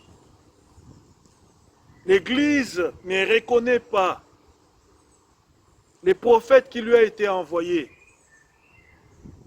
L'Église ne reconnaît pas les serviteurs, ces serviteurs qui donnent la nourriture convenable à son temps. La nourriture convenable à ces temps-ci, le message de ces temps-ci. L'Église ne reconnaît pas la personne qui lui a été envoyée. Et quand on ne reconnaît pas la parole de son temps, on ne peut pas prétendre avoir la vraie foi.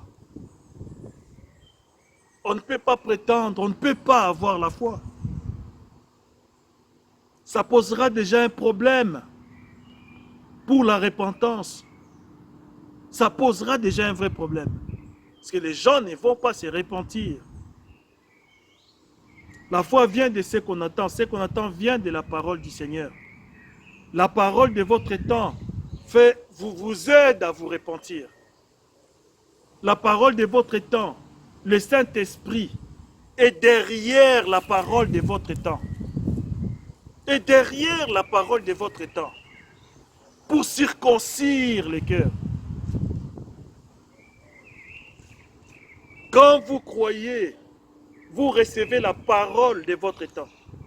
Le message qu'a apporté le prophète William Marion Branham. Ces messages qui sont téléchargeables sur branham.org. Vous écoutez ce message, vous le recevez. Rien qu'en écoutant ces messages, je vous dis la vérité, messieurs, je vous dis la vérité, madame. Je vous dis la vérité, mon frère. Je vous dis la vérité, ma soeur. Vous qui êtes dans votre église, dans votre dénomination, ministère ceci, ministère cela, je vous dis la vérité.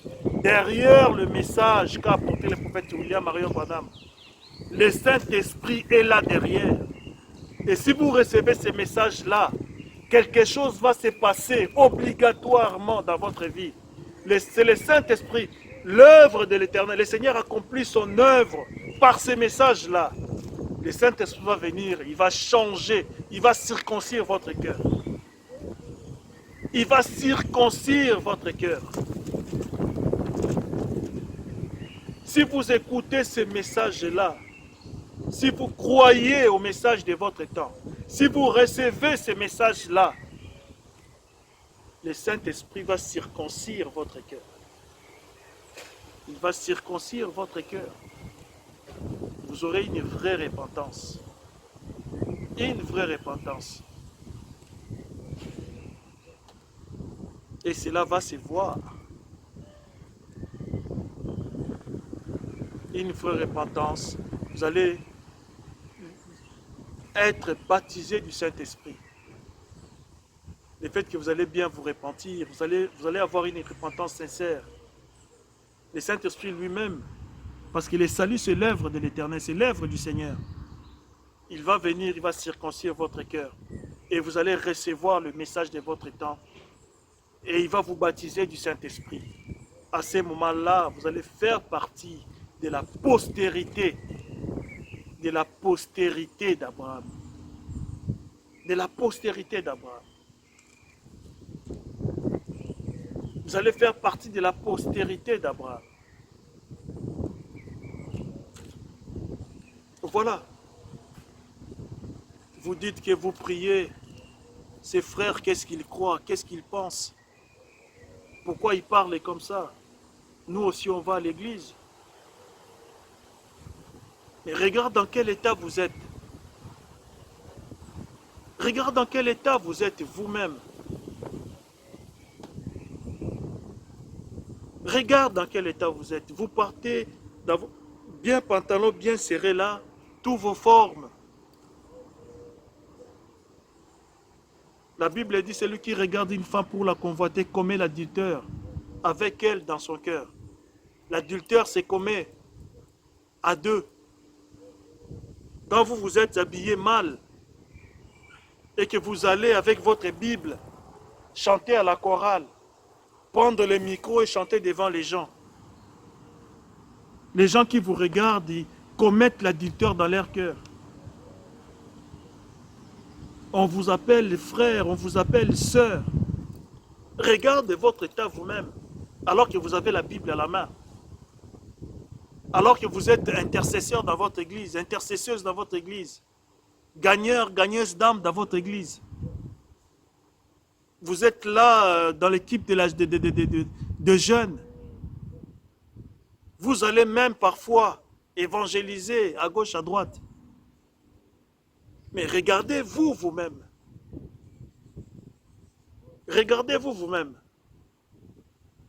Et vous, frères, avec vos pantalons qu'on a pliés en bas, des pantalons qui vous serrent. Parce qu'aujourd'hui, il n'y a pas que des femmes qui montrent leur forme. Même les hommes commencent à montrer leur forme. Vous faites tellement la musculation et vous mettez des trucs serrés. Voilà. Pour qu'on voit vos formes. Et vous ne savez pas que vous pouvez séduire des sœurs, faire commettre l'adultère aux sœurs. Et vous commettez l'adultère parce que les sœurs vous regardent et commettent l'adultère avec vous. Les sœurs fantasment, les filles fantasment. Vous pliez votre pantalon là comme si vous allez courir après quelqu'un. Vous pliez les pontes de votre pantalon comme ça, comme si vous allez courir avec. Voilà. Et vous appelez ça la mode, tout en ayant la Bible à la main. Moniteur, c'est lui qui dirige les chants. Modérateur dans l'église avec les pantalons pliés. Évangéliste sur Facebook, évangéliste avec des t-shirts qui arrivent là. Vous voulez montrer votre torse, des biceps, tout en criant Jésus, Jésus. Regarde l'état dans lequel vous êtes. Regarde, ma soeur, regarde vous-même dans quel état vous êtes. Avec les cheveux coupés, alors que la Bible dit une femme ne doit pas se couper les cheveux. Que les cheveux d'une femme lui a été donné comme voile. Mais en vous regardant, on ne sait même pas si vous êtes une fille ou un garçon. En vous regardant, on ne sait même pas si vous êtes un homme ou une femme. Et surtout, les Africaines. Les cheveux jaunes, les cheveux rouges, les cheveux roux, les cheveux... Voilà. Regarde dans quel état. Et tout ça, vous allez dans votre église. Vous avez déjà 5 ans, 10 ans. Dans votre église. Vous prétendez être chrétien, vous prétendez être chrétienne. Regardez vous-même les temps dans lesquels. Je ne le dis pas pour vous ridiculiser. Je suis en train de le dire avec un pincement dans mon cœur. Mais c'est pour vous dire que vous n'avez pas encore connu la vraie repentance. Et pourquoi vous n'avez pas encore connu la vraie repentance? C'est parce que vous n'avez pas reçu la parole de votre temps. Vous n'avez pas encore reçu la parole de votre temps. La vraie parole de Christ, derrière laquelle il y a le Saint-Esprit. Vous ne l'avez pas encore reçu. Et vous ne voulez, le pire c'est que vous ne voulez rien avoir avec. Vous ne voulez rien avoir avec. Il suffit que vous attendez le nom de Branham, ça y est, vous tournez les dos. Il suffit que vous attendez le nom de Branham, ça y est, vous tournez les dos. Alors que votre vie ne change pas. Votre vie reste la même. Et là, vous allez me dire, frère, même ceux qui croient les messages aussi,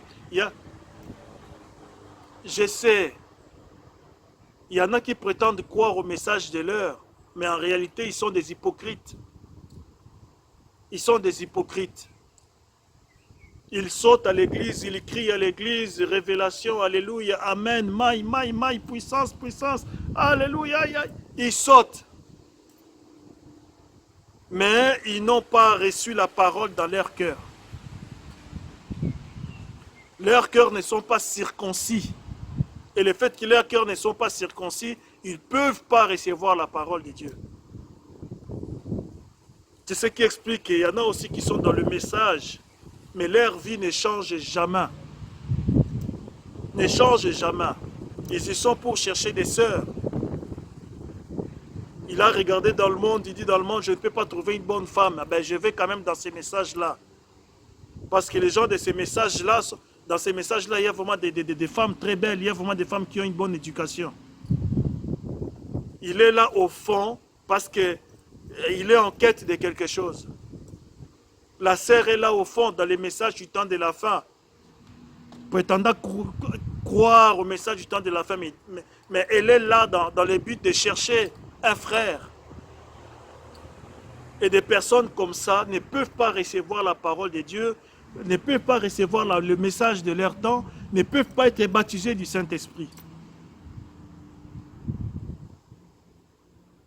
Voilà. Peu importe que ce soit d'un côté ou que ce soit d'un autre, que ce soit dans les dénominationnels, les églises dénominationnelles, que ce soit dans les tabernacles, là où le message du temps de la fin est prêché.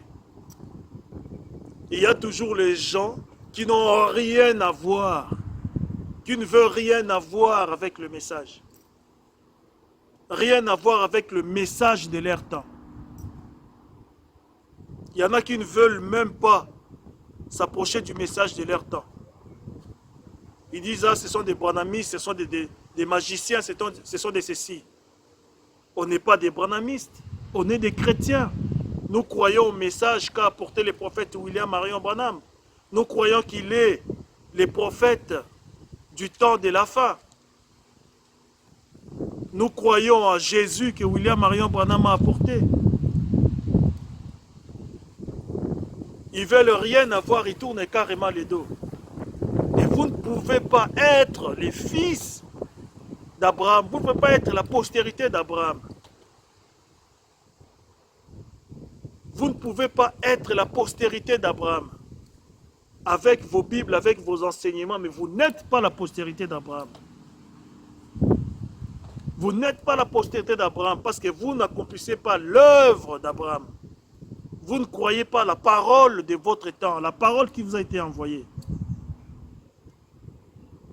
Vous ne croyez pas la parole qui vous a été envoyée. Vous n'êtes pas les fils d'Abraham. Vous n'êtes pas la postérité d'Abraham. Et il y en a qui viennent carrément dans les églises du message où on prêche le message du temps de la fin. Ils n'ont rien à voir avec le message du temps de la fin. Mais ils sont là pour séduire les sœurs. Ils sont là pour séduire les frères. Elles sont là, pardon, pour séduire les frères. Ils ou elles sont en quête de quelque chose. Les fils de la perdition. Les descendants des Caïens. Les descendants des Caïens. Les fils de la perdition. Des personnes qui sont destinées uniquement pour les temps ardents des feux. À les temps ardents des feux. Des agents du diable. Des descendants de Judas Iscariote. Des espèces de Judas Iscariote. Vous n'êtes pas la postérité d'Abraham. Vous n'êtes pas la postérité d'Abraham. Mais la postérité d'Abraham reçoit la parole du Seigneur. La postérité d'Abraham est sensible à l'esprit. La postérité d'Abraham ne refuse pas la circoncision du cœur, ne refuse pas la vraie repentance, la sincère repentance. La postérité d'Abraham verse de larmes, pleure pour ses péchés, pleure pour son état, pleure pour ses défauts, pleure pour ses erreurs. La postérité d'Abraham reçoit Jésus-Christ, reçoit les messages de son temps. La postérité d'Abraham est baptisée du Saint-Esprit. Est baptisée du Saint-Esprit. Voilà mon frère, voilà ma soeur, voilà messieurs, voilà madame. Aujourd'hui, à ce temps de la fin, vous devez d'abord commencer par reconnaître le message de votre temps. Par reconnaître le message de votre temps. Vous ne pouvez pas recevoir le message de Noé. Vous ne pouvez pas construire l'arche aujourd'hui. Parce qu'il n'y aura pas le déluge. Il n'y aura pas le déluge. Vous ne pouvez pas recevoir le message d'Irénée, le message de Martin, le message de Wesley, le message de Luther. Non. Aujourd'hui, Dieu nous a parlé par le prophète William Marion Branham.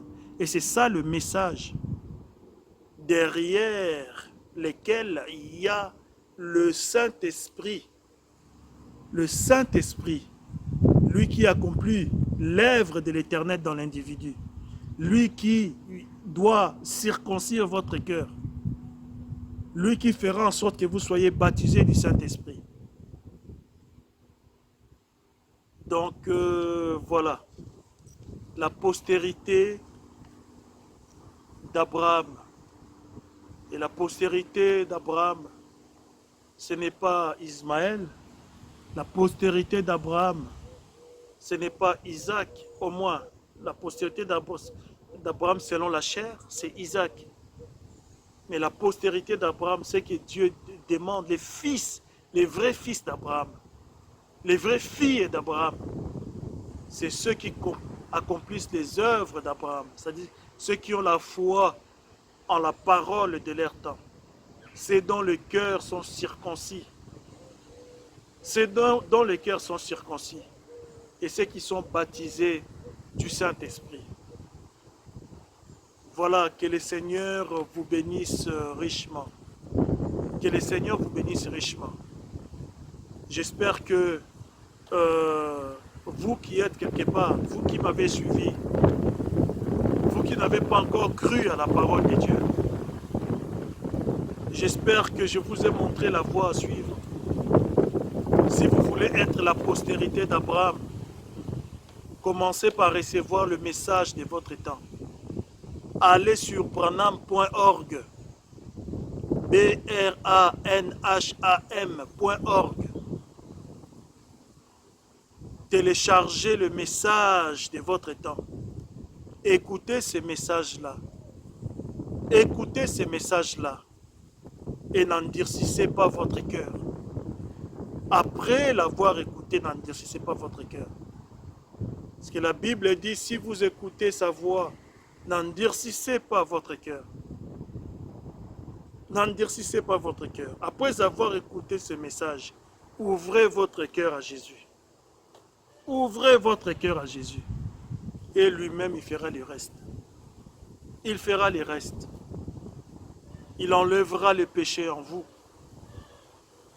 Il vous conduira dans la sincère repentance. Et il vous baptisera du Saint-Esprit. Et ainsi, vous serez la postérité d'Abraham, candidat pour l'enlèvement. Et faites-le le plus rapidement possible, mon frère. Faites-le le plus rapidement possible, ma soeur. Parce que les temps sont très, très, très mauvais. Nous sommes au temps de la fin. Moi, je dis toujours, d'un instant à l'autre, on ne sait pas ce qui peut se passer. Tous les signes que le Seigneur avait prédits pour ces temps-ci, tous ces signes sont déjà accomplis. Tous ces signes se sont déjà accomplis. Nous attendons tout simplement quand est-ce que nous allons partir. Alors profitez, faites le plus rapidement possible. Recevez le message de votre temps le plus rapidement possible. Donnez votre cœur à Jésus le plus rapidement possible. Ne fermez pas votre cœur. N'endurcissez pas votre cœur. C'est le seul moyen de salut pour vous. Que le Seigneur vous bénisse richement. Je vais prier pour finir ce message. Seigneur, Père, Dieu bien-aimé, merci Seigneur. Papa, j'ai prié pour cette personne qui m'a suivi, pour cette personne qui a écouté ces messages. Oh Papa, moi je ne peux rien, ce n'est pas moi Seigneur. Je ne suis pas capable, oh Dieu, de changer son cœur. Je ne suis pas capable, Seigneur, oh Dieu, de les convaincre de son état. Mais toi, ô Père, toi, le Saint-Esprit, tu es capable de les convaincre de son état, Seigneur. Ouvre la porte, Seigneur, devant cette personne, la porte qui donne, Seigneur, sur le message de l'heure. Ouvre cette porte devant cette personne qui m'a suivi. Produis les vouloir et les faire, Seigneur, dans le cœur de cette personne. Et que cette personne puisse, Seigneur, aller, Seigneur, à branham.org pour télécharger, Seigneur, les messages de ces temps-ci. Et après, Seigneur, ouvre son cœur. Répands ta miséricorde, ta grâce, Seigneur, sur cette personne, afin qu'il n'endurcisse pas son cœur, Seigneur. Après, oh Dieu, qu'elle aura téléchargé le message, qu'elle t'aura écouté, Seigneur. Je l'abandonne entre tes saintes mains, Père. Oh Papa, ta volonté est qu'aucune personne ne soit perdue. Tu veux que tous arrivent à la repentance. Tu veux que tous soient sauvés. Tu veux que tous soient baptisés, Seigneur, du Saint-Esprit. Seigneur, je l'abandonne tout simplement entre tes saintes mains. Répands ta grâce, répands ta miséricorde, Seigneur. Produis les vouloir et les faire dans le cœur. Convainc le cœur, Seigneur. Convainc cette personne, Seigneur. Papa, je l'abandonne tout simplement entre tes saintes mains. J'ai ainsi prié au nom de Jésus-Christ, le Fils de Dieu vivant, mon Seigneur. Amen. Que le Seigneur vous bénisse richement. On se verra prochainement, pour notre prochaine vidéo, si Dieu le permet. Shalom.